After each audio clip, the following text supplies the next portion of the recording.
जी द्विवेदी साहब हमारे साथ मौजूद हैं। कसवर मैं समझ रहा हूं आपकी आपकी आपकी मजबूरियां, आपकी परेशानी मैं समझता हूं।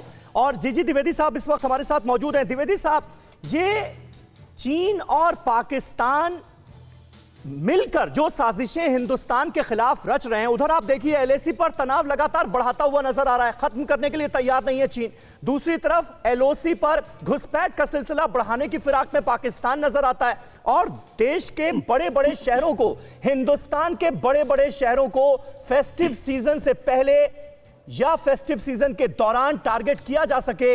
ये साजिशें जो हैं ये किस तरफ इशारा कर रही हैं? सब कुछ शीशे की तरफ साफ नजर आता है अब तो। बिल्कुल सुमीर, ये बिल्कुल शीशे की तरह साफ नजर आता है।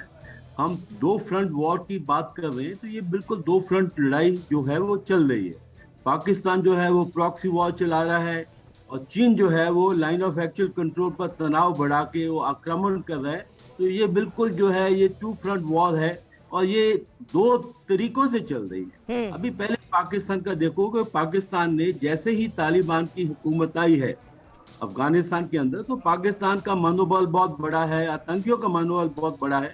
और ये देखा जा रहा था कि हम सोच ही रहे थे कि किस समय वो यहाँ ज्यादा तनाव बढ़ा देगा। तो उसने सीज फायर की जो है उसका एक ढोंग है, सीज फायर वो तो एक उसकी घटना जो की है उसने, उसके पीछे बहुत बड़ी साजिश है। और देखो आप सभी तरफ से उसकी हरकतें बढ़ गई हैं। आप लाइन ऑफ कंट्रोल पर देखिए, specially south of Pir Panjal, अभी पिछले 2 दिनों में कितने हादसे हो गए हैं। वैली के अंदर सिविलियन की किलिंग हो रही है। बिल्कुल और यहाँ ये जो है, लेकिन ये जो पाकिस्तानी आतंकी दिल्ली तक पहुंच गया, दिल्ली के भीड़ भाड़ वाले इलाके लक्ष्मी नगर में ये रह रहा था और अपनी पहचान छिपा कर रह रहा था। फेक आईडीज इसके पास से बरामद हुए। जो हमें जानकारी मिली है, अली अहमद नूरी के तौर पर इसने इंडियन सिटीजन का आईडी कार्ड भी बनवा लिया था। यानी पूरी तैयारी के साथ ये आतंकी दिल्ली में दाखिल हुआ था। ये देखो, ये अर्बन टेररिज्म है, ये साथ साथ चल रहा है। एक तो वैली की तरफ है, एक तरफ साउथ ऑफ पीर पंजाल की तरफ है। हाँ। और यहाँ देखो कितनी ये एकदम मारामारी हो सकती थी, कितना इसका नुकसान हो सकता था। मैं तो कहता हूँ कि हमारी इंटेलिजेंस एजेंसीज हैं उनको एक प्रशंसा करनी चाहिए कि किस प्रकार उन्होंने ये भांडा फोड़ा है। इसका बहुत सीरियस अंजाम हो सकता था। स्पेशली आप देखिए कि अभी फेस्टिवल सीजन आ रहा है, लोग इकट्ठे हो गए और जैसे इसके ऊपर आईडी है, ये पूरा लैस है।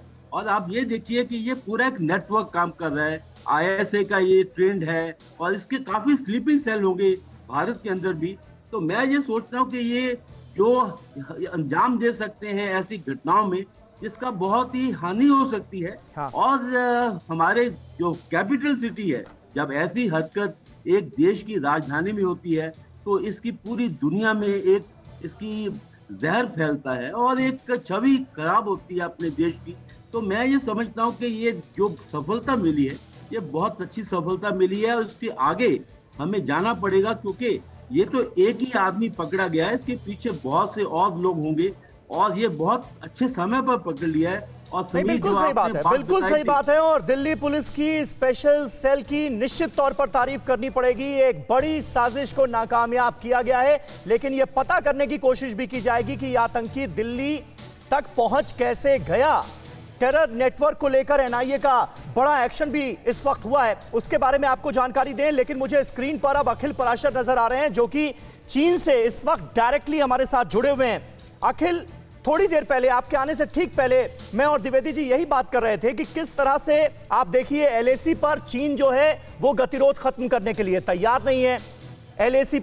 एलओसी पर पाकिस्तान की तरफ से घुसपैठ की कोशिशें लगातार चल रही हैं और ये जो पाकिस्तानी आतंकी दिल्ली में पकड़ा गया है, ये भी घुसपैठ करके ही दाखिल हुआ होगा हिंदुस्तान की सीमा में, इसमें कहीं कोई शक नहीं है। ये जो टू फ्रंट वॉर है ये मिलकर अंजाम दी जा रही है क्या हिंदुस्तान के खिलाफ इस वक्त?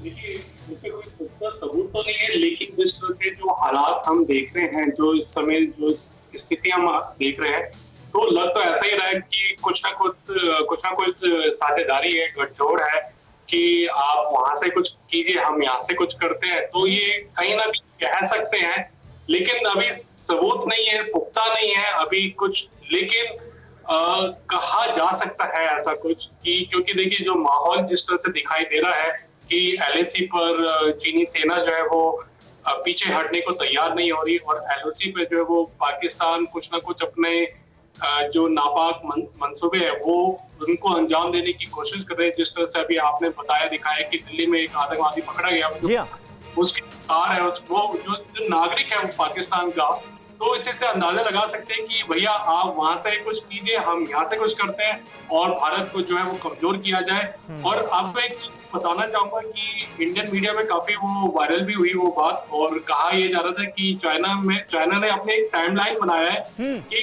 कब हमें क्या क्या करना है। जैसे 2025 में हमें ताइवान को कैप्चर करना है, 2040 के आसपास अरुणाचल प्रदेश को कैप्चर करना है, क्योंकि देखिए पाकिस्तान की कोई हिम्मत नहीं है कि वो भारत के साथ आमने सामने लड़ाई कर सके। बिल्कुल बिल्कुल सही बात है। इसी वजह से हम देख रहे हैं कि साजिशों की पूरी प्लानिंग जो है वो की गई है और साजिशन इस तरह की घटनाओं को अंजाम देने की फिराक में आतंकी नजर आ रहे हैं।